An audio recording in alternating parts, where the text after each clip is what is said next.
Markets are shaking again, and this time it's not because of another rate hike or debt crisis.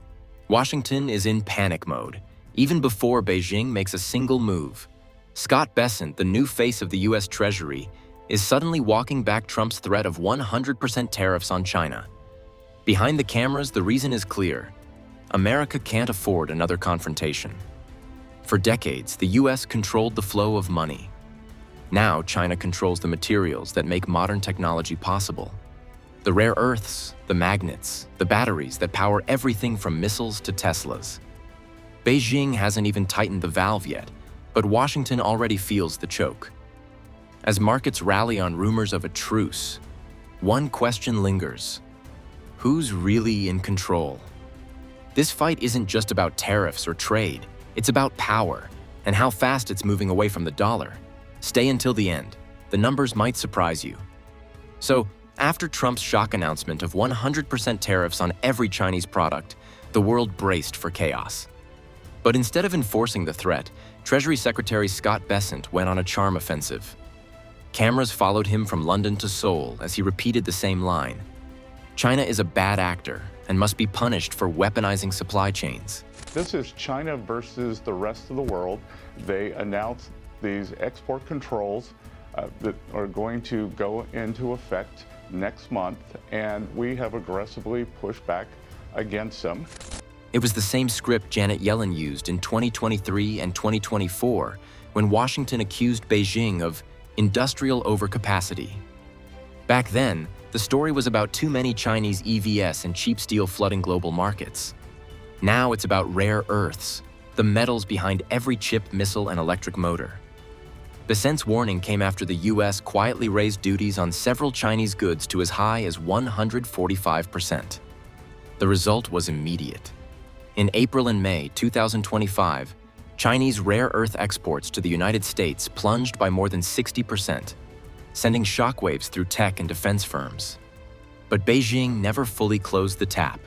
Shipments continued flowing to India, Vietnam, Thailand, and even Germany, nations untouched by the squeeze. Within a month, exports had mostly normalized, showing how precise China's retaliation had become. Beijing didn't want a global crisis. It wanted Washington to feel the pressure alone. While US buyers scrambled for alternatives, China's state-owned processors rerouted supply chains and signed new contracts across Asia. Every ton sold outside the US reminded the world where the real leverage lies. In the boardrooms of Tokyo and Berlin, the message was clear. If Beijing can redirect such a strategic resource overnight, then the balance of power has already shifted. And as Bessent tried to calm investors with promises of new alliances, China was quietly proving that control of materials can outweigh even the loudest political threats. China's advantage in this standoff doesn't come from words, it comes from control. For years, Beijing built a grip over global supply chains that no other nation can match. Around 70% of the world's rare earth mining and nearly 90% of processing happen inside China. These materials are essential for everything: fighter jets, wind turbines, electric vehicles, and even smartphones.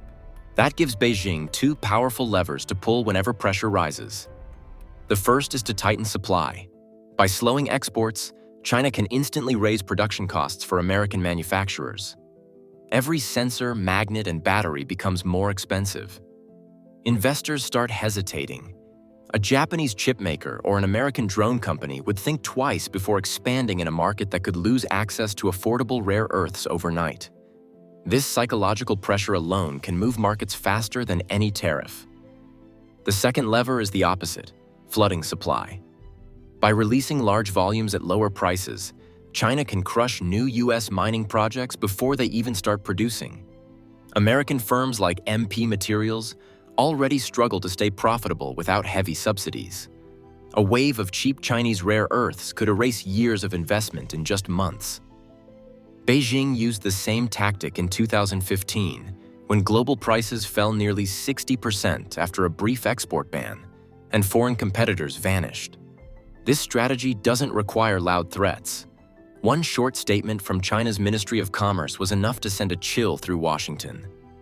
If the United States continues on its wrong course, China will firmly take necessary measures to safeguard its rights and interests. That sentence alone spooked markets and showed how fragile the U.S. position has become. Even without pulling either lever yet, Beijing already has Washington reacting, a sign of who truly holds the switch. Facing backlash at home and chaos in the markets, Scott Bessent tried to change tactics.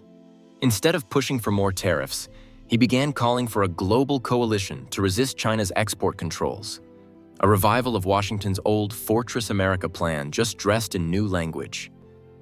He told reporters that the U.S. would rally the G7, India, Japan, and other like-minded democracies to push back against Beijing's dominance in critical minerals.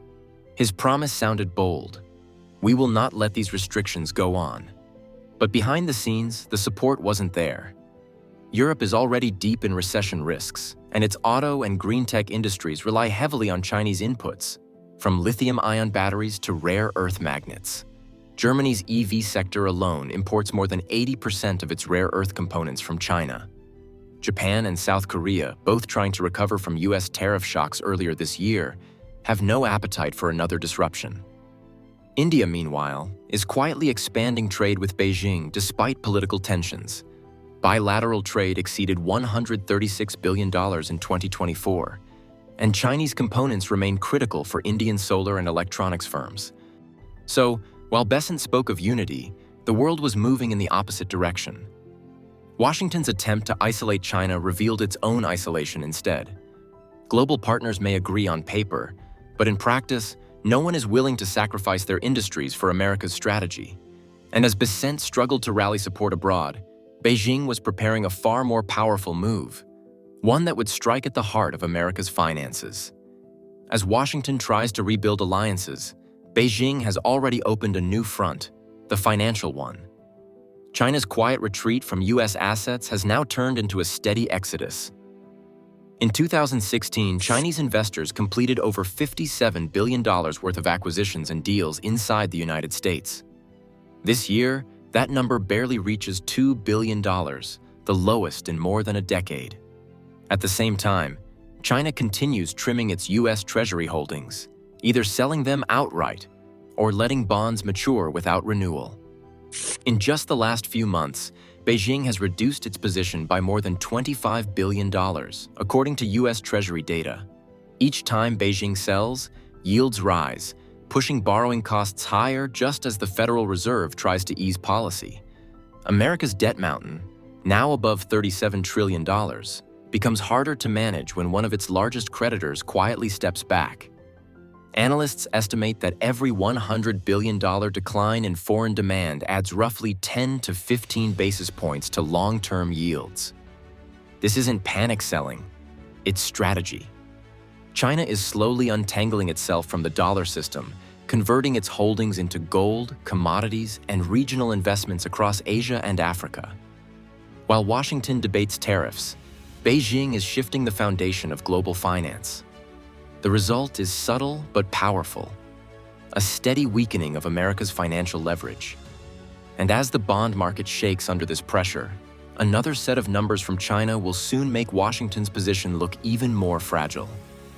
While Washington blames China for global trade distortions, the data tells a different story. China's exports surged 8.3% in September 2025, reaching nearly $330 billion, the fastest pace in half a year. Shipments to the United States did fall by around 27%, but that loss was more than offset by booming sales elsewhere.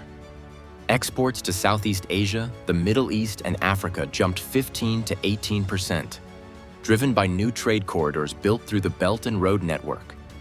Even the European Union increased its imports of Chinese components for EVs and solar panels, despite ongoing tariff disputes. At the same time, China's imports climbed 7.4%, signaling stronger domestic demand and a shift toward regional trade. Beijing is buying more raw materials from Brazil, Australia, and Indonesia, while expanding manufacturing partnerships with India, Vietnam, and Malaysia. This shows a deeper transformation. China is no longer just the world's factory. It's becoming a global logistics hub connecting both ends of the supply chain. Meanwhile, American exporters are losing ground. US shipments to China have dropped to their lowest level since 2009, and soybean exports, once a symbol of agricultural strength, remain close to zero. As China broadens its network of buyers and sellers, its grip on world trade grows tighter. The trade war that was meant to isolate Beijing instead helped it diversify faster. Trump built tariffs. Beijing built relationships. And those relationships are now turning into powerful new trade alliances. China's growing trade power is now reshaping the world's financial system. More and more countries are settling their deals directly in yuan instead of dollars. Just 5 years ago, only about 15% of China's trade was conducted in its own currency. Today, that share has doubled to nearly 30%. And in cross-border financial flows, including investments and lending, the yuan now accounts for almost half.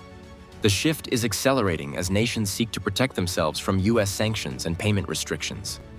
The change is especially clear across Asia and the global south.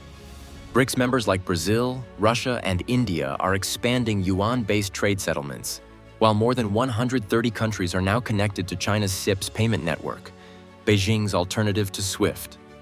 Even Europe is quietly adapting. France recently settled a large LNG deal with China in yuan for the first time. Meanwhile, global confidence in the dollar continues to erode. According to IMF data, the dollar's share of global reserves has dropped from around 85% in the 1990s to below 59% today. Each round of US tariffs and sanctions pushes more nations to build alternatives, not out of politics, but necessity. This quiet financial realignment means Beijing no longer needs to win a tariff war. It's building a parallel system that works without Washington's approval. And as the yuan spreads across global trade routes, the next consequence is becoming clear. The US is losing not just its trading partners, but the very trust that keeps the dollar dominant. The world is splitting into two economic systems, and the divide is becoming harder to ignore. The United States is exporting less, producing less, and steadily losing ground in global trade. Its share of the world's GDP has dropped from 33% in 2000 to about 26% today, while China's share has surged from just 3% to 17%, and it's still climbing.